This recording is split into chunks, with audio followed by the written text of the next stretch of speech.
Students, अस्सलामु अलैकुम। Second year biology के लेक्चर में आपको वेलकम करते हैं। Dear students, chapter number 18 reproduction का जो चैप्टर है वो हम पढ़ रहे हैं।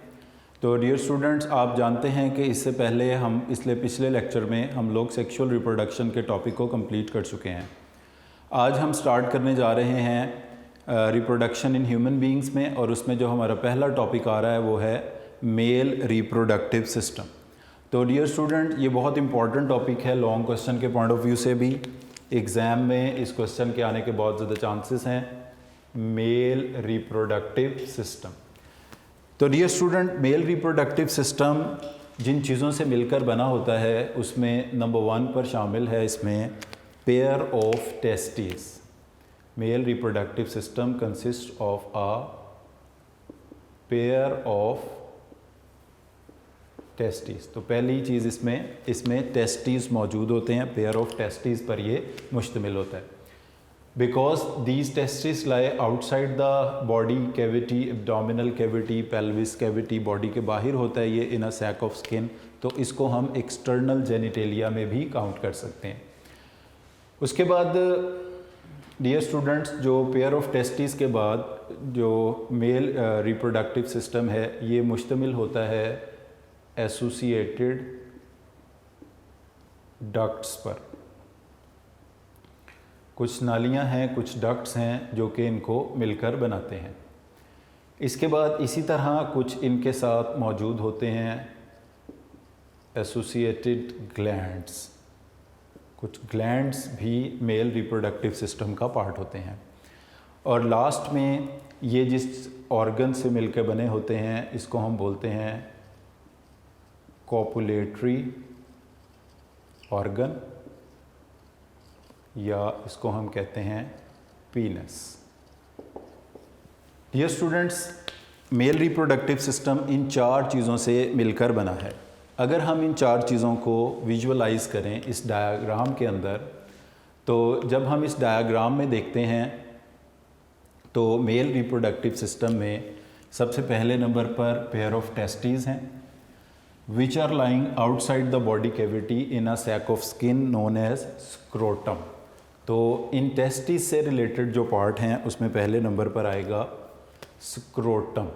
तो where testis lie outside the body cavity in a sac of skin which is known as scrotum में ये टेस्टिस मौजूद होते हैं।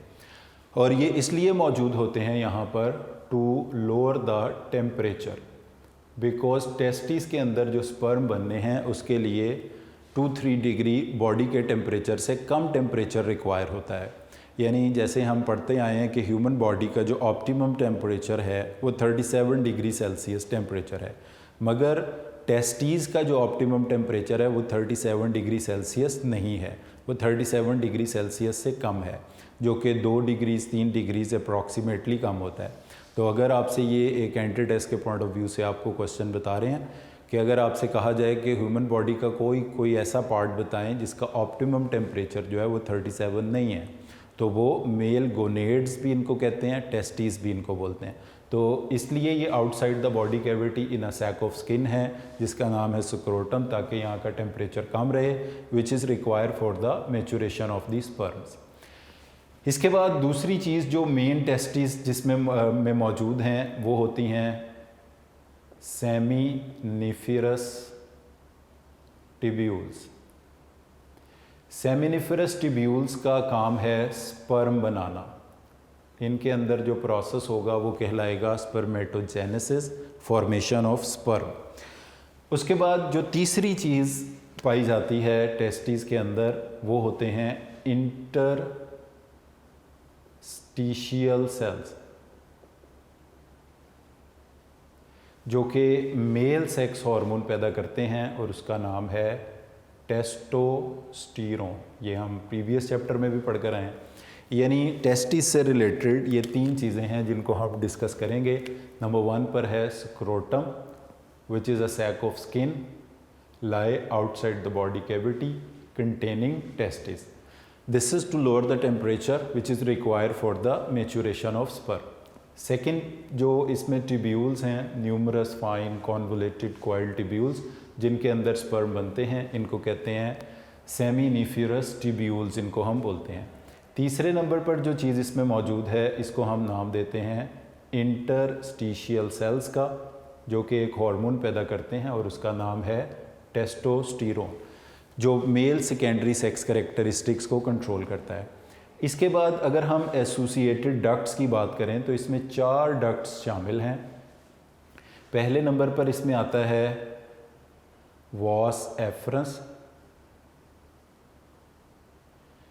एफरेंशिया, इसका प्लूरल है।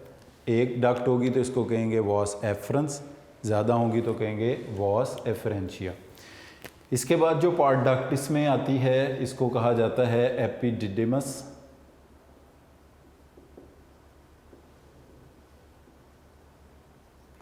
उसके बाद जो तीसरी चीज़ इसके अंदर आएगी वो होगी वास डिफरेंस।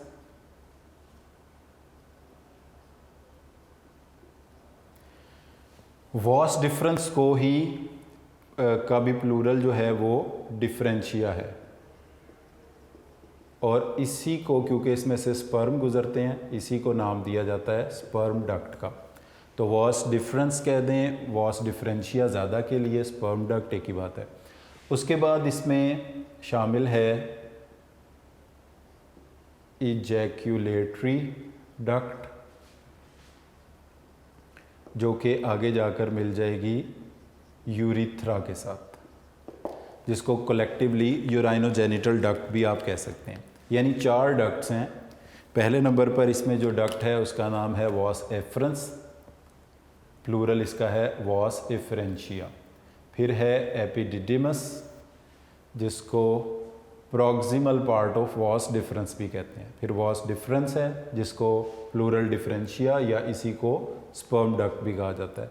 और लास्ट पार्ट में इजैकुलेटरी डक्ट है, जो कि कंबाइन हो जाती है विद यूरिथ्रा। अब डियर स्टूडेंट्स, अगर हम इसके ग्लैंड्स पर आ जाएं तो इसमें 3 ग्लैंड्स हैं। इसमें सेमिनल वेसिकल्स हैं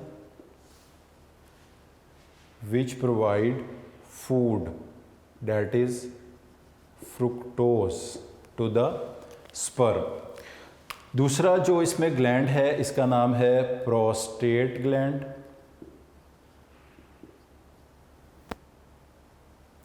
प्रोस्टेट ग्लैंड जो है ये पीएच को बैलेंस करने या एडजस्ट करने का फंक्शन परफॉर्म करता है। तीसरे नंबर पर जो ग्लैंड इसमें मौजूद है, इसको कहा जाता है बल्बो यूरिथ्रल ग्लैंड, जो कि यूरिथ्रा की बेस के ऊपर होता है। इसको कॉपर्स ग्लैंड भी बोलते हैं, और इसका फंक्शन है लुब्रिकेशन, ताकि फ्रिक्शन की वजह से स्पर्म को डैमेज ना हो। और चौथा ऑर्गन जो है ये है कॉपुलेटरी ऑर्गन, जिसको हम पीनस बोलते हैं। कॉपुलेटरी ऑर्गन में डियर स्टूडेंट्स मौजूद होते हैं कुछ इरेक्टाइल टिश्यूज़,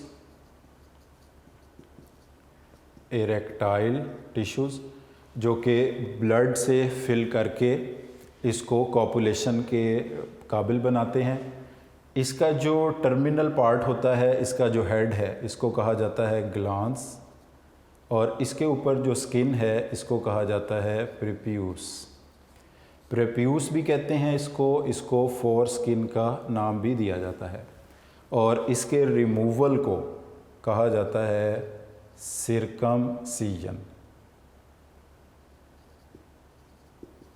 सिरकमसीजन इसको बोलते हैं।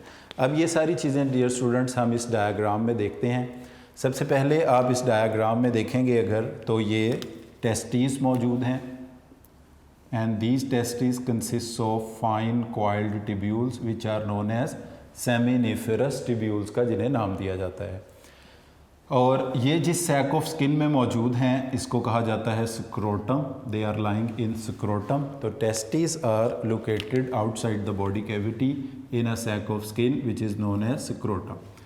और तीसरी चीज़, इनके अंदर सेल्स होते हैं जिनको हम इंटरस्टिशियल सेल्स कहते हैं, जो टेस्टोस्टेरोन हार्मोन पैदा करते हैं। इसके बाद डियर स्टूडेंट्स, अगर हम ये डक्ट की यहाँ से भी सीक्वेंस अगर हम देख लें, पहले वास एफरेंस, फिर एपिडिडाइमस, फिर वास डिफरेंस। तो यहाँ पर अब हम इनको देखते हैं। कुछ शॉर्ट डक्ट्स होंगी जो स्पर्म को कैरी करेंगी इस कॉन्वुलेटेड पार्ट की तरफ।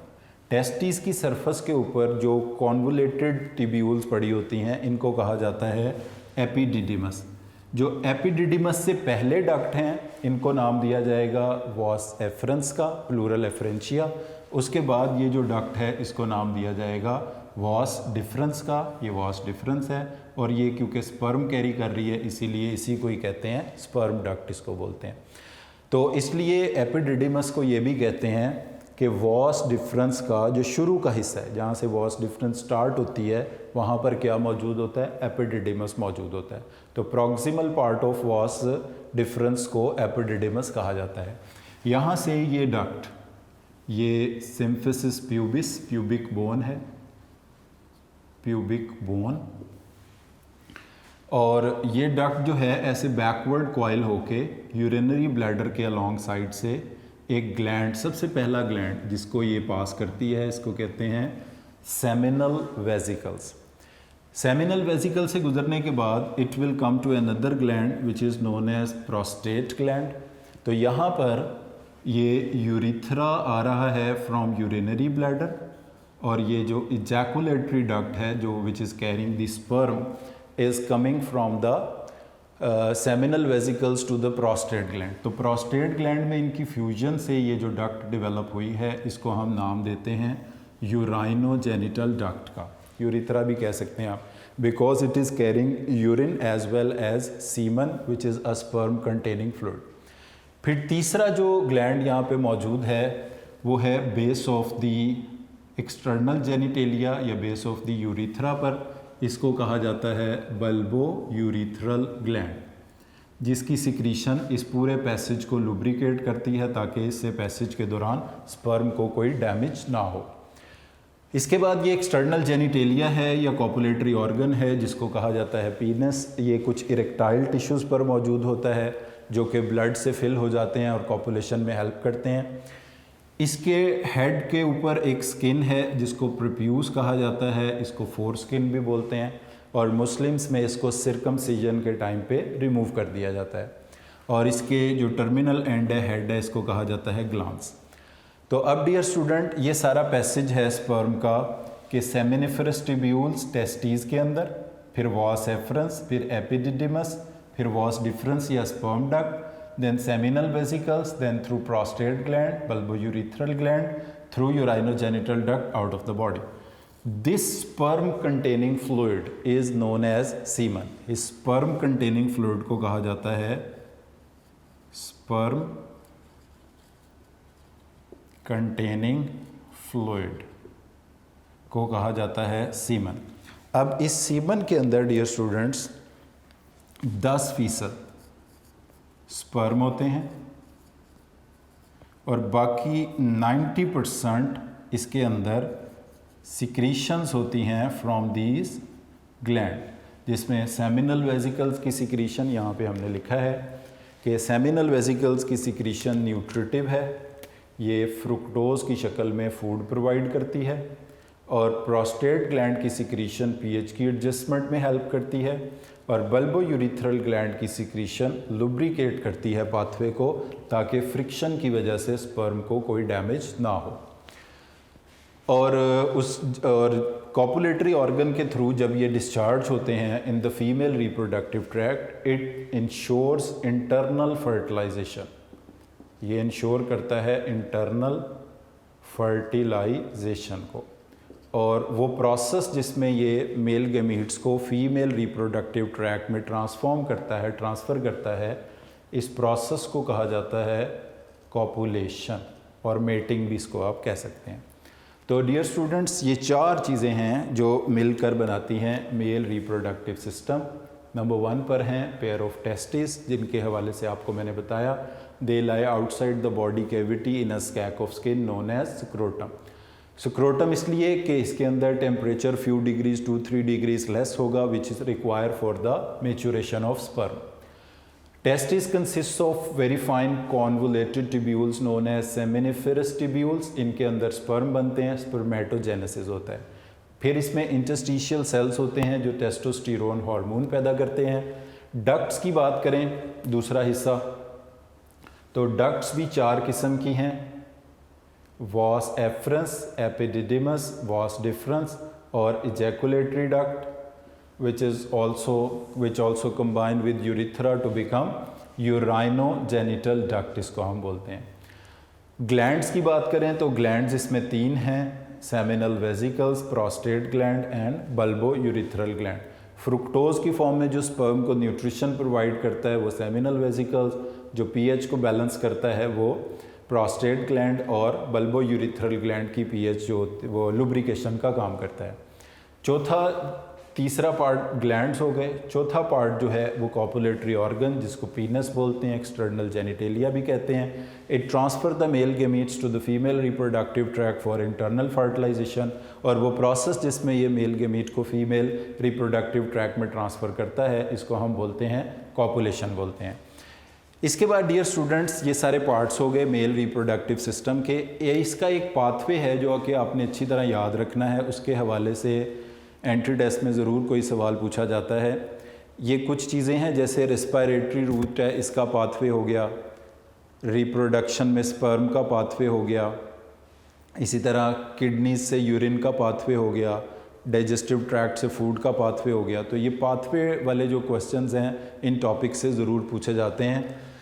तो इसका ये पाथवे आपको बताया है, ये आपने याद रखना है। एक चीज़ इसमें रह गई कि स्पर्मेटोजेनेसिस कैसे होता है, और होता कहाँ है ये तो हमने पढ़ लिया, होता कैसे है, स्पर्म बनते कैसे हैं।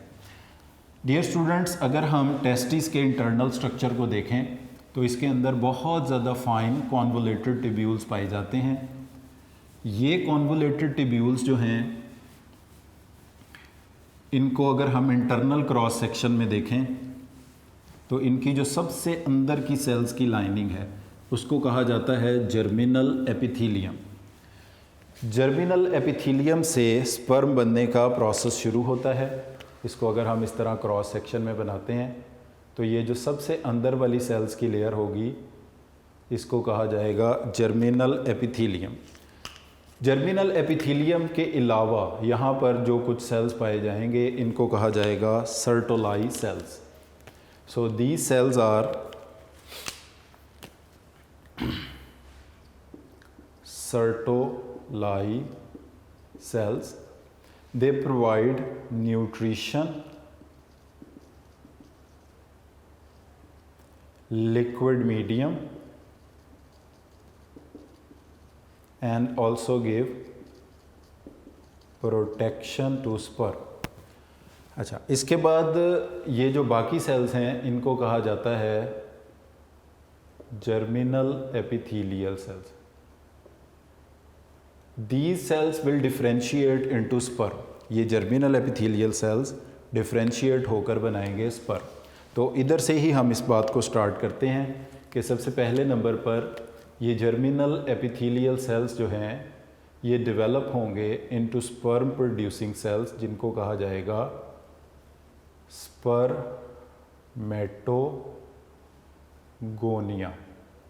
स्पर्मेटोगोनिया स्पर्म बनाने वाले सेल्स को बोलते हैं। गोनियम इसका सिंगुलर है, गोनिया इसका प्लूरल है। स्पर्मेटोगोनिया से डेवलप होंगे प्राइमरी स्पर्मेटोसाइट। डियर स्टूडेंट, यहाँ से मियोसिस का प्रोसेस शुरू होगा और पहले नंबर पर जो मियोसिस होगी इसको कहेंगे मियोसिस 1। प्राइमरी स्पर्मेटोसाइट से 2 सेल्स डेवलप होंगे जिनको कहा जाएगा सेकेंडरी स्पर्मेटोसाइट। हैप्लॉइड होंगे दोनों। ये अभी क्या बनेगा, सेकेंडरी स्पर्मेटोसाइट, 1n हैप्लॉइड होगा। इसके बाद ये दोनों सेकेंडरी स्पर्मेटोसाइट्स जो हैं they will develop into small cells and these small cells are known as after M2। M2 का मतलब है meiosis 2। They are known as spermatids which are immature sperm. Each spermatid will develop into sperm. Each spermatid will develop into sperm. तो dear students, ये जो mature sperm है जिसको हम spermatozoa भी कहते हैं, ये किन से डेवलप हो रहे हैं? स्पर्मेटिड से। अब ये सीक्वेंस आप याद रखें, देखें, स्पर्मेटोगोनिया डेवलप होता है प्राइमरी स्पर्मेटोसाइट्स के अंदर।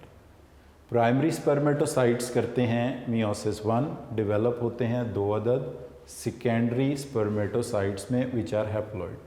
इसके बाद मियोसिस 2 होती है और इसके नतीजे में 4 हैप्लॉइड सेल्स पैदा होते हैं टोटल, जिनको कहा जाएगा spermatids which are immature sperm. इसके बाद फिर ये मेच्योर फॉर्म में डेवलप हो जाते हैं जिसको हम स्पर्म का नाम देते हैं। डियर स्टूडेंट्स, जो इसकी मेच्योर फॉर्म है, मेच्योर स्पर्म कुछ इस तरह का होता है। इसके 3 मेन पार्ट होते हैं। इसमें हेड रीजन होता है, नेक होती है और टेल होती है। इसको अगर हम डायग्रामेटिकली बनाएं तो इस तरह से ये स्पर्म का हेड है और ये इसकी नेक है और इसके साथ कनेक्टेड है टेल। तो ये वाला पार्ट जो इसमें इसका हेड मौजूद है, जो हेड है इसमें इसका न्यूक्लियस भी मौजूद है, हैप्लॉइड, ये पार्ट इसका कहलाएगा हेड। हेड की जो टिप है इसको कहा जाता है एक्रोसोम। यहाँ पर एक माइटोकॉन्ड्रियल रिंग है और इस रीजन को कहा जाता है नेक और इसको कहा जाता है टेल। तो ये एक कंप्लीट मेच्योर स्पर्म है। तो अगर डियर स्टूडेंट्स आपसे पूछा जाता है कि स्पर्म या स्पर्मेटोजोआ किन से डेवलप होता है, तो हम कहेंगे स्पर्म या स्पर्मेटोजोआ डेवलप होता है स्पर्मेटिड्स से। ये सीक्वेंस ऑफ इवेंट्स सब आपने याद रखने हैं। यहाँ पे जर्मिनल एपिथेलियल सेल स्पर्मेटोगोनिया को बनाते हैं माइटोसिस के ज़रिए। और फॉर एग्ज़ाम्पल एक जर्मिनल एपिथेलियल सेल था तो इसने डिवाइड होके 2 सेल बनाए, जिसमें से एक जो है वो स्पर्मेटोगोनिया है और एक वही जर्मिनल एपिथेलियल सेल रहा। उसके बाद डियर स्टूडेंट, ये जो स्पर्मेटोगोनिया है ये डिफ्रेंशिएट होता है, यानी स्पेशलाइज्ड होता है, डिफ्रेंशिएट होता है into primary spermatocyte. Primary spermatocyte meiosis 1 से डिवाइड करता है, सेकेंडरी स्पर्मेटोसाइट मियोसिस 2 से डिवाइड करता है और स्पर्मेटिड से जो स्पर्म बनता है ये प्रोसेस भी कहलाता है डिफ्रेंशिएशन। इस प्रोसेस को भी डिफ्रेंशिएशन कहते हैं।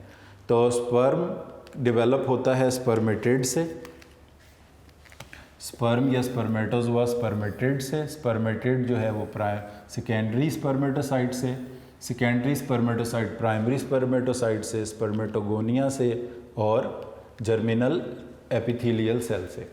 इन ट्यूब्स के बाहर जो सेल्स पड़े होते हैं, इन सेल्स को नाम दिया जाता है इंटरस्टिशियल सेल्स या लीडिंग सेल्स का। इंटरस्टिशियल सेल्स का। तो डियर स्टूडेंट्स, ये interstitial cells endocrine function perform करते हैं और एक हार्मोन पैदा करते हैं जिसका नाम है टेस्टोस्टेरोन, और इनको स्टिमुलेट करता है ICSH, interstitial cell stimulating hormone, which is coming from the anterior lobe of pituitary gland. तो इंटरस्टिशियल सेल स्टिमुलेटिंग हार्मोन, जिसकी एब्रीवेशन ICSH है, it will stimulate interstitial cells to produce testosterone which is a male sex hormone. और इसके अलावा जो एंड्रोजिन्स हैं, major testosterone है, बाकी जो इसकी स्ट्रक्चरल फॉर्म है वो भी एग्जिस्ट करती हैं। ये मेल सेकेंडरी सेक्स कैरेक्टरिस्टिक्स को कंट्रोल करता है। मेल सेकेंडरी सेक्स कैरेक्टरिस्टिक्स वो होते हैं जो अपेरेंटली मेल फीमेल्स में डिफ्रेंशिएट करने का बाइस बनते हैं। तो डियर स्टूडेंट, ये बात आपने याद रखनी है कि प्राइमरी सेक्स कैरेक्टर ओवरीज और टेस्टिस हैं। जिनमें ओवरीज गोनेड्स की तक शक्ल में मौजूद होंगे वो फीमेल, जिनमें टेस्टिस मौजूद होंगे वो मेल। इसके अलावा जो करेक्टरिस्टिक्स जिसमें मेल फीमेल में फ़र्क होता है, जिसमें बियर्ड ग्रोथ है, मस्कुलेचर ऑफ बॉडी है, ब्रॉड शोल्डर हैं, या पेल्विस है, या डेवलपमेंट ऑफ मेमोरी ग्लैंड्स है, ये तमाम करेक्टरिस्टिक्स कंट्रोल किए जाते हैं, कहलाते हैं सेकेंडरी सेक्स करेक्टर। तो जो मेल के सेकेंडरी सेक्स करेक्टर्स और सेक्स डिराइव है वो कंट्रोल होती है टेस्टोस्टेरोन से। इसके बाद डियर स्टूडेंट एक बात और आपको बता दें कि ये जो स्पर्मेटोजेनेसिस का प्रोसेस है ये शुरू कब होता है। ये स्पर्म बनने का पूरा जो प्रोसेस है ये स्टार्ट होता है प्यूबर्टी से। प्यूबर्टी की एज डिफरेंट इलाकों में डिफरेंट हो सकती है, बट ऑन एवरेज ये 12, 13, 14 राउंड अबाउट की एज को प्यूबर्टी की एज मेल्स में कहा जाता है। इस एज में स्पर्मेटोजेनेसिस का प्रोसेस शुरू होता है और ये प्रोसेस कंटिन्यूअस प्रोसेस होता है और ये लास्ट करता है थ्रू आउट लाइफ। सारी ज़िंदगी ये स्पर्म जो है वो बनते रहते हैं। तो in male spermatogenesis start from puberty and it is a continuous process, it last till death. ये इसलिए बता रहे हैं क्योंकि जब हम फीमेल रिप्रोडक्टिव सिस्टम पढ़ेंगे तो उसमें हम देखेंगे कि जो एग प्रोड्यूस होते हैं वो एक साइक्लिक मैनर में होते हैं, यानी 28 डेज़ के साइकिल में एक एग प्रोड्यूस होता है। इसी तरह स्पर्म मेल्स की तरह कंटिन्यूसली पैदा नहीं होते रहते। उसके बाद ये कोई 40 इयर्स की एज के राउंड अबाउट चल के ये एग प्रोड्यूस होना फीमेल्स में रुक जाता है, यानी थ्रू आउट लाइफ नहीं चलता। तो फीमेल्स में जो एग प्रोड्यूस होना साइक्लिक एक्टिविटी है, मेल्स में स्पर्म प्रोड्यूस होना कंटिन्यूस प्रोसेस है। और मेल्स में ये लास्ट करता है स्पर्म प्रोड्यूस होना टिल डेथ, जबकि फीमेल्स के अंदर एग प्रोड्यूस होना वो मेनोपॉज की 40 इयर्स की एज के राउंड अबाउट चल के रुक जाता है। इसके बाद डियर स्टूडेंट्स जो इसमें लास्ट इसके बारे में जो पॉइंट हमारा है कि स्पर्म की लाइफ कितनी है, तो फीमेल वैसे तो स्पर्म की जो लाइफ है आफ्टर इजैकुलेशन यानी सीमन में, ये एक्सटर्नल एनवायरनमेंट पे बेस करती है। अगर ये एक्सटर्नल एनवायरनमेंट को एक्सपोज होगा तो ये इमीडिएटली स्पर्म डेड हो जाएंगे। बट हम यहाँ पर बात कर रहे हैं कि अगर ये कॉपुलेशन का प्रोसेस होता है और स्पर्म ट्रांसफ़र हो जाते हैं to the female reproductive track, तो अप्रॉक्सीमेटली 5 डेज़ स्पर्म जो हैं they remain alive, they remain active in the female reproductive track, approximately in female reproductive track. और आउटसाइड द बॉडी इनकी कोई लाइफ नहीं है, या वो लाइफ डिपेंड करती है एक्सटर्नल कंडीशंस के ऊपर जिनमें इनको प्रिजर्व किया जा सकता है उन पे। तो फीमेल रिप्रोडक्टिव ट्रैक में इनकी लाइफ जो है वो 5 डेज़ है अप्रॉक्सीमेटली। तो डियर स्टूडेंट्स, ये हमारा लॉन्ग क्वेश्चन का बड़ा ही इंपॉर्टेंट टॉपिक था मेल रिप्रोडक्टिव सिस्टम का। एक बार फिर इसको ओवरव्यू कर लें। जैसे आपको इसमें बताया कि 4 चीज़ें रिप्रोडक्टिव सिस्टम को बना रही हैं। पेयर ऑफ टेस्टिस बना रहे हैं, उसके बाद एसोसिएटेड डक्ट्स हैं, एसोसिएटेड ग्लैंड्स हैं, और लास्ट में ये कॉपुलेटरी ऑर्गन या एक्सटर्नल जेनिटेलिया भी कहते हैं जिसे ये मौजूद है। फिर इनके पार्ट्स और इनके फंक्शंस हमने डिस्कस किए, जिसमें टेस्टिस में 3 चीज़ों के मेनली आपको फंक्शन आने चाहिए। स्क्रोटम सैक ऑफ स्किन है विच इज़ लाई ना एब्डोमिनल कैविटी में है ना आउटसाइड द बॉडी कैविटी है, और इसलिए है कि टेम्परेचर कम रहे। फिर इसके बाद सेमिनिफरस ट्यूब्यूल्स का मेन फंक्शन है, इनके अंदर स्पर्म बनते हैं। इस तरह से ये जो सारे चेंजेस हैं ये आपको बताया कि ये जर्मिनल एपिथेलियल सेल से स्टार्ट हुए। पहले स्पर्मेटोगोनिया, फिर प्राइमरी स्पर्मेटोसाइट, फिर सेकेंडरी स्पर्मेटोसाइट, फिर spermatid and then finally sperm. तो ये सारा प्रोसेस सेमिनिफरस ट्यूब्यूल्स में।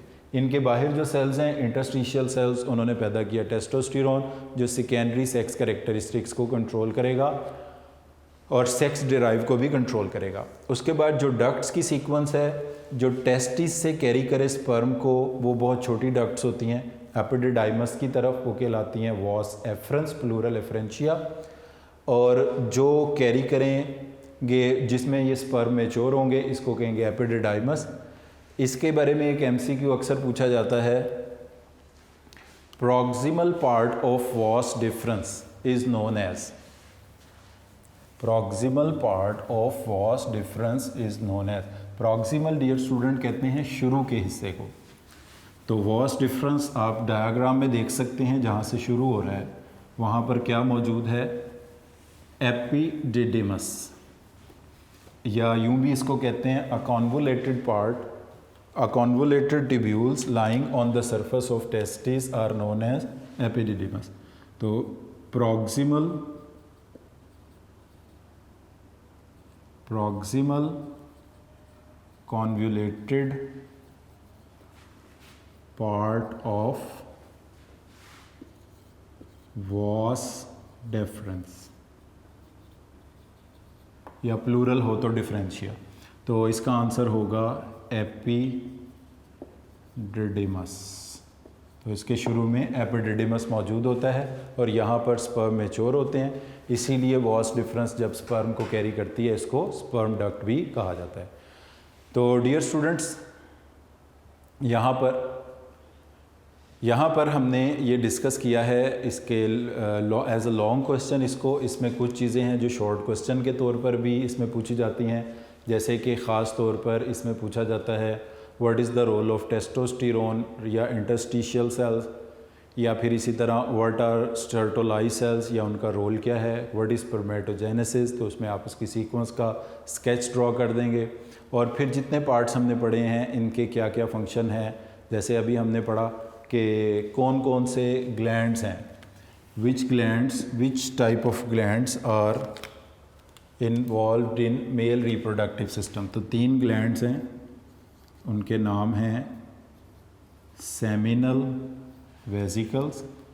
सबसे पहले स्पर्म इसी से पास करते हैं और ये फ्रुक्टोज की शक्ल में, ये आपको पता है फ्रुक्टोज एक कार्बोहाइड्रेट है, इसकी फॉर्म में ये फूड प्रोवाइड करते हैं टू द स्पर्म। फिर प्रोस्टेट ग्लैंड है,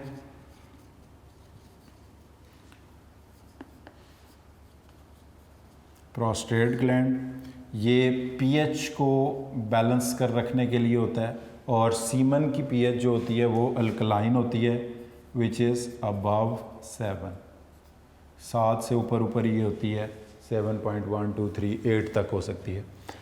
एंड बेस ऑफ यूरिथ्रा पर मौजूद होता है bulbourethral gland. This bulbourethral gland provide lubrication to this urinogenital duct, ताकि जब स्पर्म इससे इजैकुलेट हों हाई स्पीड के दौरान तो कोई उन्हें डैमेज ना हो। लुब्रिकेशन विच रिड्यूसेस फ्रिक्शन। तो डियर स्टूडेंट्स, इस तरह से ये डक्ट्स के नाम का क्वेश्चन, ग्लैंड्स के नाम का क्वेश्चन, उनके फंक्शंस, सीक्वेंस का क्वेश्चन, ये इसमें पूछे जाते हैं। अब इन्हीं ग्लैंड्स के हवाले से एक क्वेश्चन ये है कि वो कौन सा ग्लैंड है जिसमें यूरिथ्रा और इजैकुलेटरी डक्ट मिलकर यूराइनोजेनिटल डक्ट बन जाते हैं, तो वो ग्लैंड कहलाता है प्रोस्टेट ग्लैंड। तो इधर आपने देखा कि ये डक्ट जब आ रही थी स्पर्म लेकर तो इसको नाम दिया गया इजैकुलेटरी डक्ट का। When it combines with urethra तो ये बन जाती है यूराइनोजेनिटल डक्ट। तो यूरिथ्रा और स्पर्म डक्ट किस में कंबाइन होते हैं? यूरिथ्रा प्लस इजैकुलेटरी डक्ट कह दें। ये जिस ग्लैंड में कंबाइन होते हैं इसको कहा जाता है प्रोस्टेट ग्लैंड। ये कुछ इस टाइप के क्वेश्चन है जो कि पूछे जाते हैं इसमें एमसीक्यूज़ में। एक और सवाल आपको बता दें, स्पर्म्स डायरेक्टली